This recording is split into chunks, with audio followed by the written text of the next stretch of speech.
The New Yorker is an American magazine of reportage, commentary, criticism, essays, fiction, satire, cartoons, and poetry. It is published by Condé Nast. Started as a weekly in 1925, the magazine is now published 47 times annually, with 5 of these issues covering 2-week spans. Although its reviews and events listings often focus on the cultural life of New York City, The New Yorker has a wide audience outside of New York. It is well known for its illustrated and often topical covers, its commentaries on popular culture and eccentric Americana, its attention to modern fiction by the inclusion of short stories and literary reviews, its rigorous fact-checking and copyediting, its journalism on politics and social issues, and its single-panel cartoons sprinkled throughout each issue. History. The New Yorker debuted on February 21,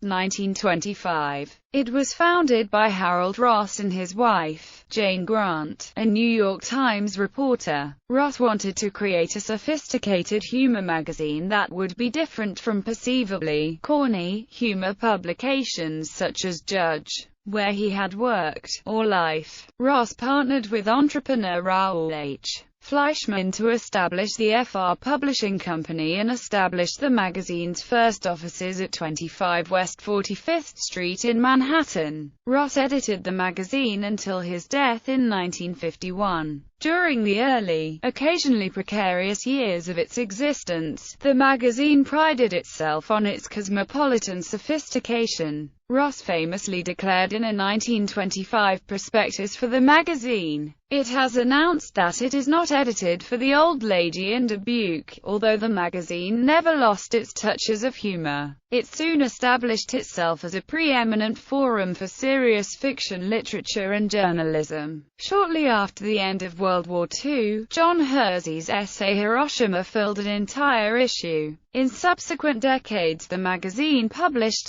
short stories by many of the most respected writers of the 20th and 21st centuries, including Ann Beattie, Truman Capote, John Cheever, Roald Dahl, Mavis Gallant, Jeffrey Hellman, John McNulty, Joseph Mitchell, Alice Munro, Haruki Murakami, Vladimir Nabokov, John O'Hara, Dorothy Parker, Philip Roth, D. Salinger, Erwin Shaw, James Thurber, John Updike, Eudora Welty, Stephen King, and E. B. White. Publication of Shirley Jackson's The Lottery drew more mail than any other story in the magazine's history. In its early decades, the magazine sometimes published 2 or even 3 short stories a week. But in recent years the pace has remained steady at 1 story per issue. While some styles and themes recur more often than others in its fiction, the stories are marked less by uniformity than by variety, and they have ranged from Updike's introspective domestic narratives to the surrealism of Donald Barthelme,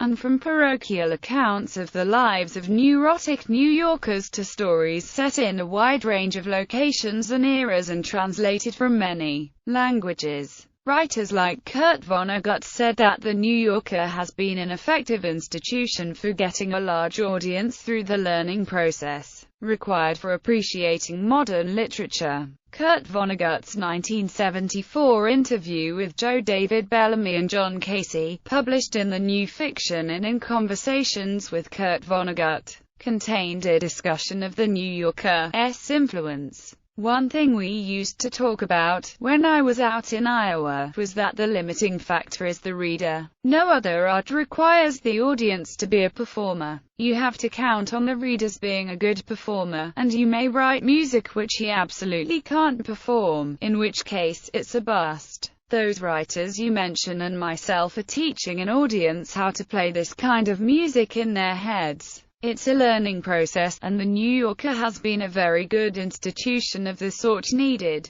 They have a captive audience, and they come out every week, and people finally catch on to Barthelme, for instance, and are able to perform that sort of thing in their heads and enjoy it. I think the same is true of S. J. Perelman. I do not think that Perelman would be appreciated if suddenly his collected works were to be published now to be seen for the first time. It would be gibberish. A learning process is required to appreciate Perelman, although it's very easy to do once you learn how to do it.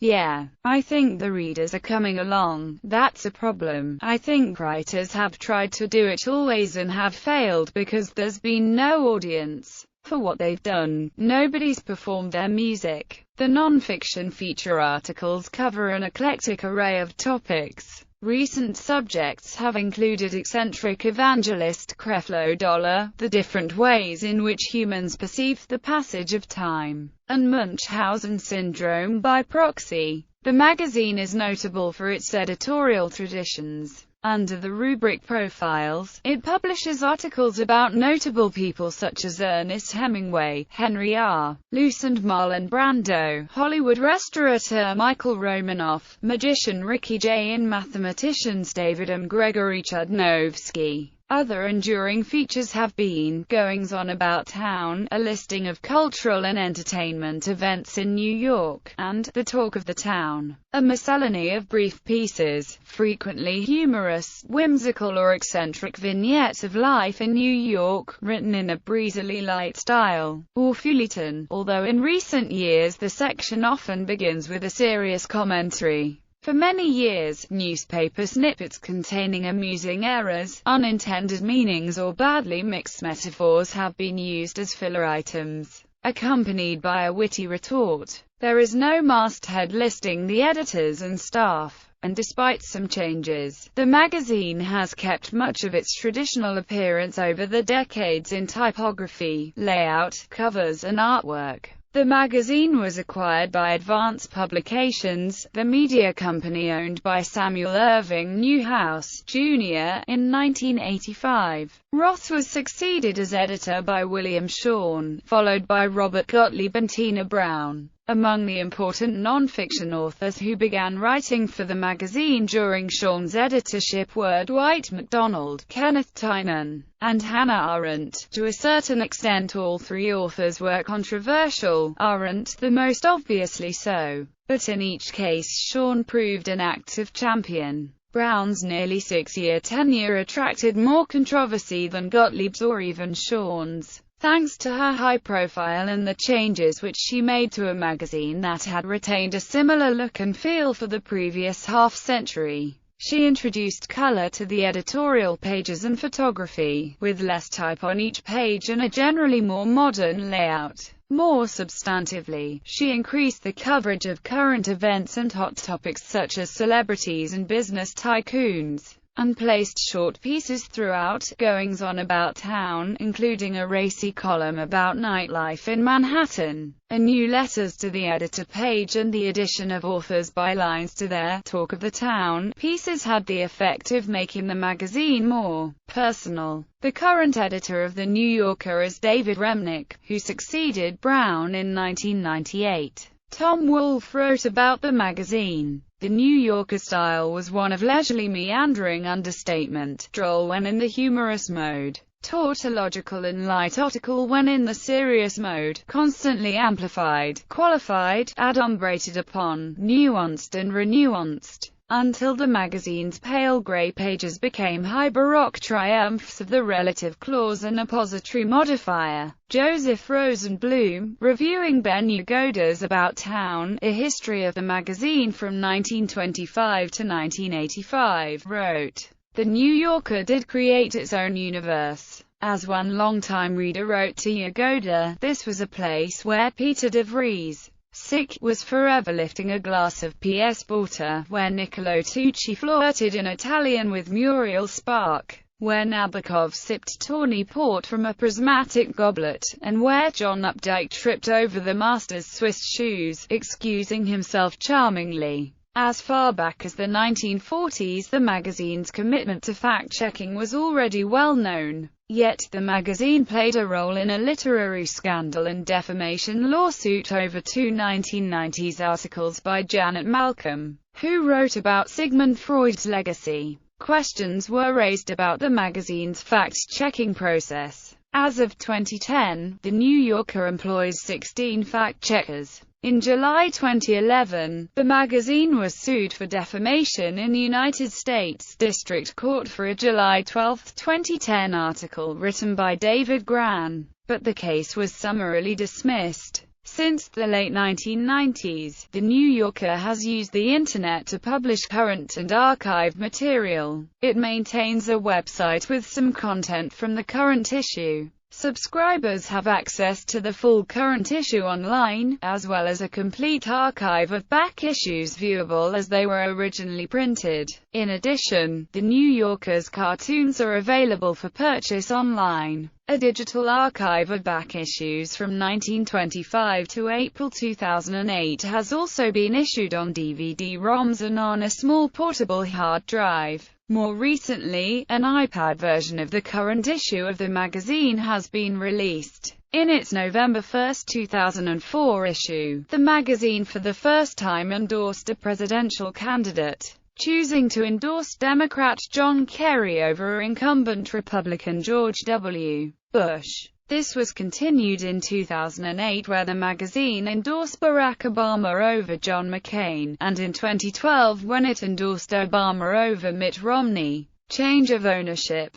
In 1985, the magazine was acquired by Samuel Newhouse and became part of his media empire, Advance Publications. Cartoons. The New Yorker has featured cartoons since it began publication in 1925. The cartoon editor of The New Yorker for years was Lee Lorenz, who first began cartooning in 1956 and became a New Yorker contract contributor in 1958. After serving as the magazine's art editor from 1973 to 1993, he continued in the position of cartoon editor until 1998. His book The Art of the New Yorker, 1925 to 1995, was the first comprehensive survey of all aspects of the magazine's graphics. In 1998, Robert Mankoff took over as cartoon editor, and since then Mankoff has edited at least 14 collections of New Yorker cartoons. In addition, Mankoff usually contributes a short article to each book, describing some aspect of the cartooning process or the methods used to select cartoons for the magazine. The New Yorker's stable of cartoonists has included many important talents in American humor, including Charles Addams, Peter Ono, Charles Barzotti, George Booth, Roz Chast, Tom Chaney, Sam Cobain, Leo Cullum, Richard Decker, Helen E. Hokinson, Ed Koren, Reginald Marsh, Mary Petty, George Price, Charles Saxon, David Snell, Otto Siglo, Saul Steinberg, William Steig, James Stevenson, Richard Taylor, James Thurber, Pete Holmes, Barney Toby, and Garn Wilson. Many early New Yorker cartoonists did not caption their own cartoons. In his book The Years with Ross, Thurber describes the newspaper's weekly art meeting, where cartoons submitted over the previous week would be brought up from the mail room to be gone over by Ross, the editorial department, and a number of staff writers. Cartoons would often be rejected or sent back to artists with requested amendments, while others would be accepted and captions written for them. Some artists hired their own writers. Helen Hokinson hired James Reed Parker in 1931, had been acting as a volunteer art editor, dropping pieces he didn't like down the far edge of his desk. Several of the magazine's cartoons have climbed to a higher plateau of fame. One 1928 cartoon drawn by Carl Rose and captioned by E. B. White shows a mother telling her daughter, "It's broccoli, dear." The daughter responds, "I say it's spinach," and I say, "The hell with it." The phrase, "I say it's spinach," entered the vernacular. The catchphrase, "back to the drawing board," originated with the 1941 Peter Ono cartoon showing an engineer walking away from a crashed plane, saying, "Well, back to the old drawing board." The most reprinted is Peter Steiner's 1993 drawing of two dogs at a computer, with one saying,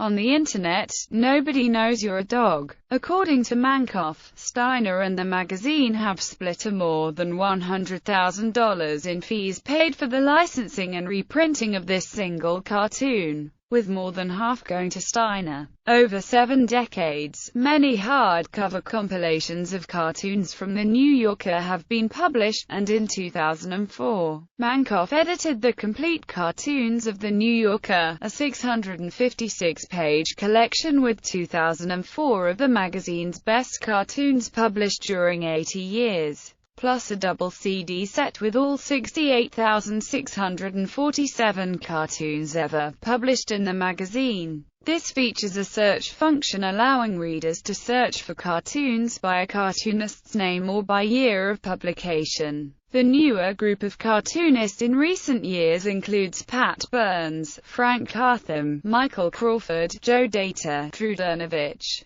C. Duffy, Carolita Johnson, Zachary Canine, Farley Katz, Robert Layton, Glenn Laliva, Michael Maslin, Ariel Mulvig, Paul Noth, Barbara Smaller, David Cypress, Mick Stevens, Julia Suits, Christopher Wayant, C. Vey, and Jack Ziegler. The notion that some New Yorker cartoons have punchlines so non sequitur that they are impossible to understand became a subplot in the Seinfeld episode The Cartoon, as well as a playful jab in an episode of The Simpsons, The Sweetest Apu. In April 2005, the magazine began using the last page of each issue for the New Yorker Cartoon Caption Contest. Captionless cartoons by The New Yorker's regular cartoonists are printed each week. Captions are submitted by readers, and 3 are chosen as finalists. Readers then vote on the winner, and any resident of the US, UK, Australia, Ireland or Canada age 18 or older can vote.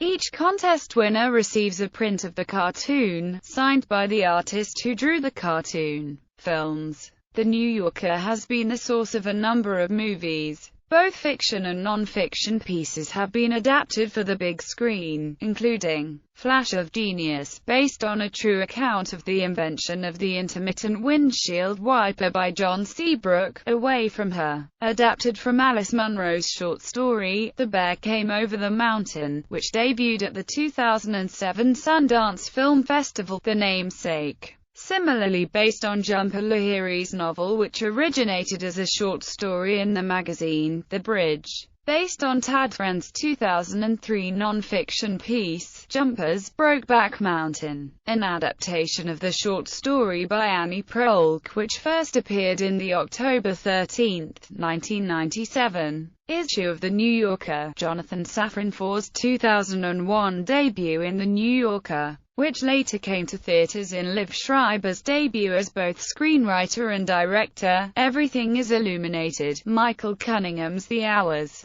which appeared in the pages of The New Yorker before becoming the film that garnered the 2002 Best Actress Academy Award for Nicole Kidman. Adaptation, which Charlie Kaufman based on Susan Orlean's The Orchid Thief, written for The New Yorker. Frank McCourt's Angela's Ashes, which also appeared, in part, in The New Yorker in 1996 before its film adaptation was released in 1999, The Addams Family and its sequel, Addams Family Values, both inspired by the work of famed New Yorker cartoonist Charles Addams. Brian De Palma's Casualties of War, which began as a New Yorker article by Daniel Lang, Boys Don't Cry, starring Hilary Swank, began as an article in the magazine, and Iris, about the life of Iris Murdoch and John Bailey, the article written by John Bailey for The New Yorker, before he completed his full memoir. The film starring Judi Dench and Jim Broadbent, The Swimmer, starring Burt Lancaster, based on a John Cheever short story from The New Yorker, In Cold Blood,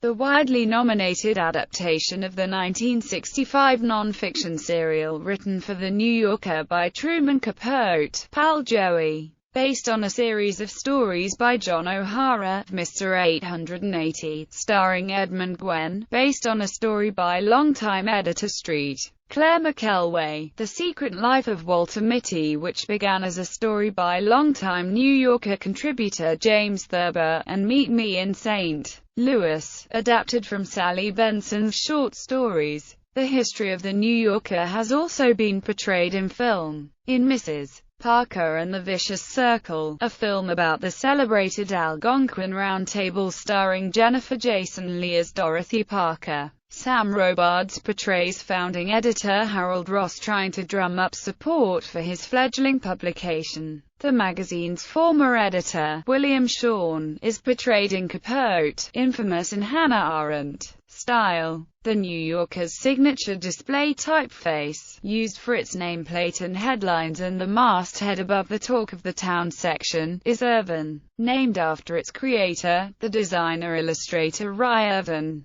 The body text of all articles in The New Yorker is set in Adobe Caslon. One uncommonly formal feature of the magazine's in-house style is the placement of diaeresis marks in words with repeating vowels, such as re-elected, preeminent and cooperate, in which the two vowel letters indicate separate vowel sounds. The magazine also continues to use a few speakings that are otherwise little used, such as focused, vendors, and teenager. The magazine also spells out the names of numerical amounts, such as $2,300,000, instead of $2.3 million, even for very large figures. Readership. Notwithstanding its title, The New Yorker is read nationwide, with 53% of its circulation in the top 10 U.S. metropolitan areas. According to MediaMark Research Inc., the average age of the New Yorker reader in 2009 is 47. The average household income of the New Yorker readers in 2009 is $109,877.